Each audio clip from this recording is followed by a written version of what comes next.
بشرى حق حاسة سيدي اسكو يهين تسأش اسكويتي حق حاسة اسمش يعني horta ka dhiga cadiidi ka dhiga maahay wadanka fursad waa taal aaminsantahay wadanka fursado badan oo shaqo taalo laakiin sidii loo baahnaa looma maamulin wax laakiin maxaa ku cadeyn karaa sidii loogu talagalay looma maamulin wax walba oo maamulka khaldanna ma u dhacaya sidii loo baahnaa. السلام الله عليكم ورحمة الله تعالى وبركاته. إذا لهنتي مكسر هذا برنامج كين إيجاركا وأن ورئيسي كل يلنا إني هالدور على الرجال الصوماليات أو كسب سنة عقبضها سوى جار مركي الرجال الخدام كيين أنت كل جرا وحبر شر انتبه برنامج كمان توحى مرتي كوه بشرى أو كميدا هالدور كأنصح لنا إن عن كورس إنه حسن يوسفور بشرى وكسروين يا kusoo dhow xusaan Yuusuf iyo walaalka Xuseen Jeele oo daadiye ka barnaamij Xuseen hore waa maasantahay barnaamijka xusaan Yuusuf aad ugu dhawahay aan maasantahay okay sida caadiga ah dhalinyarada Soomaaliyeed waxa daris laha caqabado ama xaq shaqo ha ahaadeen ama xaq waxbarasho ahaadeen barnaamijkan abuuritaankiisa wuxuu ahaa dhalinyarada Soomaaliyeed laga xaqabtiro inay hadlaan wixii codsigooda iyo fariintooda ay diri karaan ay diraan su'aashan waxay ku leedahay sida caadiga ah caqabada aad diri kara labada dhinacba ama shaqadoonka markaan nahay dhalinyarada nahay iyo markii waxbarashada intaba la joogo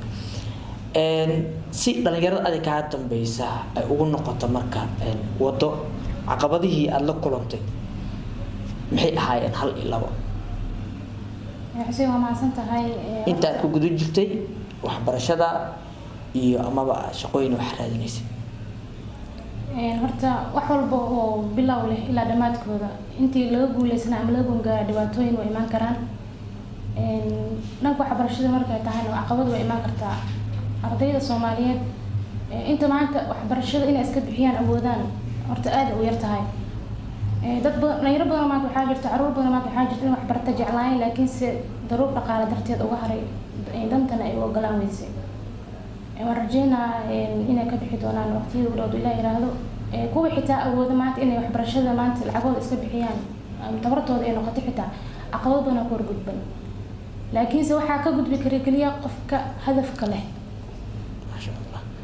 oo goolkiisa uu yahay inuu maalin u guuleysto mirahaas oo asaga u dagaalamo u silcaayo inuu soo barto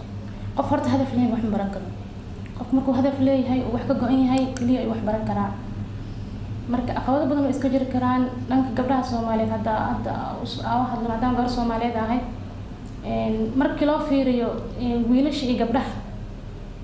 aad iyo aad horta gabdhaha aad ay u adag tahay waxbarashada waayo gabadha waa maxay aad dareemi kartaa waxyaabo badan ay qabataa xaafadda shaqadeeda ay noqoto laga yaabo in marka qaar hooyo tahay marka wiilashan aad yani gabdhaha wiilasha ka fursad badan yihiin wiilasha kaliya waxa la yiraahdaa mustaqbalkaaga dhis wax baro xaafadda shaqadeeda culays kuma saarno xitaa waxa laga yaabaa lacagta fee wax ku baranaa xitaa in wax ka diyaar la leeyahay marka sembri mar walba gabdhaha wiilasha gabdhaha waxbarashada aqoon kala kulmo adiga ka bashar ahaan wax personally ku soo taabta caqabad ah inta waxbarashada ku jirto ma jirta wallahi had caqabad weyn oo hadda aan sheegi karo ma lahan laakiin se mar waxaa jirta markaan secondary school ka dhameynay oo imtixaanka wasaaradda waxbarashada agalayay caqabad xoogaa ay qabsatay taas hadda dhigi kara caqabad wax kale alxamdulillah ma arkin ilaahay baa ii gargaaray marka hadaad noogu yara sheekayso caqabadaas sida ahayd iyo sida u dhacday iyo saad ugu tilaabsatay والله horta halkaas aqwada ahayd oo markii imtixaanka wasaaradda waxbarashada agalayay ahayd oo imtixaan adag u ahaa dadka hada si kale u xasuusiyo 19kii ardayda iskuulka dhameynaysa kamid ahaa ani oo wasiirka waxbarashada Cabdullaahi Goodax Xubare imtixaan walba baashay aad soo celin imtixaan maadaama waa imtixaan suuq yaalay oo yani laga warqabo wax imtixaan ma wadii ma bahayn imtixaan suuq yaalo laga warqabo waxa oo hadana sidii markii hadana iskuulka soo xiisay oo kala ah wax ka bedelan aysan jirin maalinkii saddexaad imtixaan marka galnay kan imaanay habeenkii wasiirka waxbarashada soo dooray imtixaankaas wax kama jiraan way gabahantiisa waa in hadda soo bilaaba marka caqabada yani ay noqotay waxay ahayd ani markaas xaafadda kaliya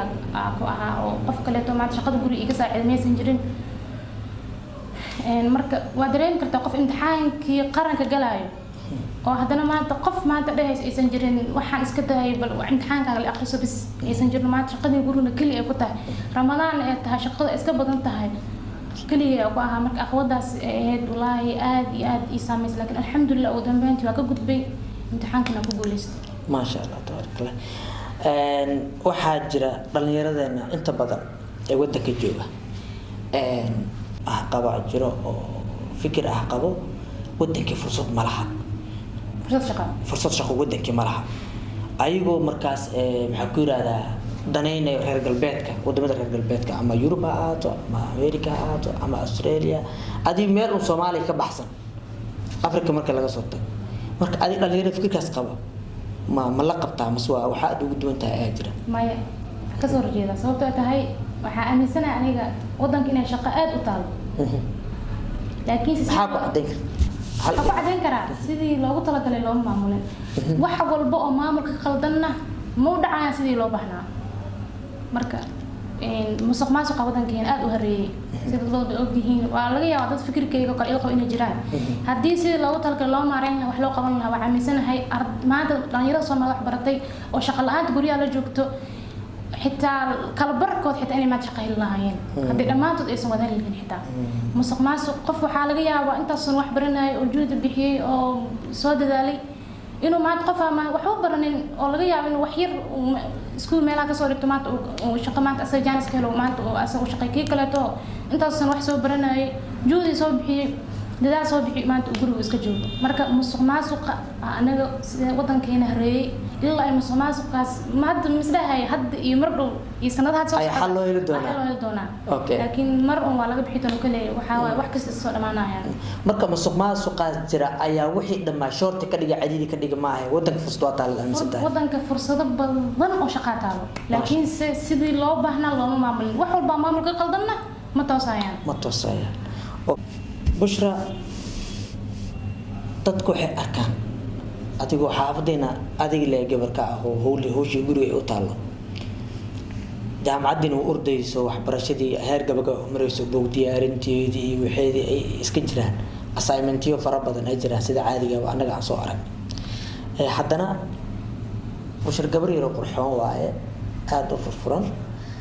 xagga xasaabaha sidee isku yihiin تسأل سكويتي. أنت عصاص مش يعني. وقد بنتي dhalinyarada Soomaaliyeed oo xajira lambar aad u fara badan ah ama dalka ha joogin ama dibadda ha joogin kuwii dibadda joogin caqabada haysto kuwii dalka joogin caqabado oo musuqmaasuq hadda aad soo sheegtay ka mid yihiin haysto bal hal ilo maxaa kala dardaarmay dhalinyarada Soomaaliyeed ee asaagaaga ah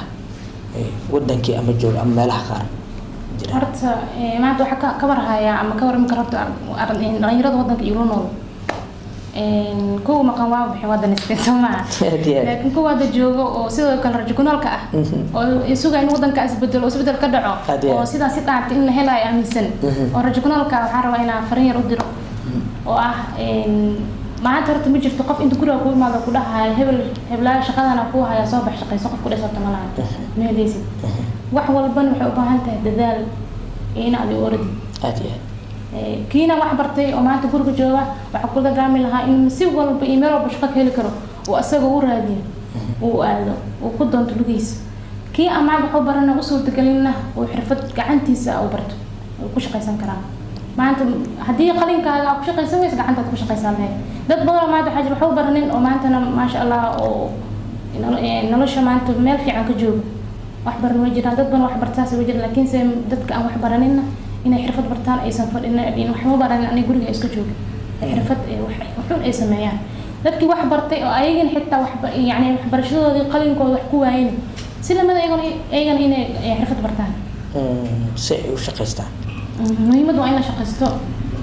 aad iyo aad u mahadsantahay Bushra waa kaaga mahadcelinaya casuumadan ku casuun inaan nagu soo jawaabtay nagu soo booqato stuudiyeena intaas ayaan kusoo gabagabaynaynaa barnaamijkeena gaarka ah ee arrimaha dhalinyarada Soomaaliyeed tan iyo kulanti dambe sidaas iyo nabadgelyo assalaamu calaykum waraxmatullaahi tacaala wabarakaatuh Ogsaha News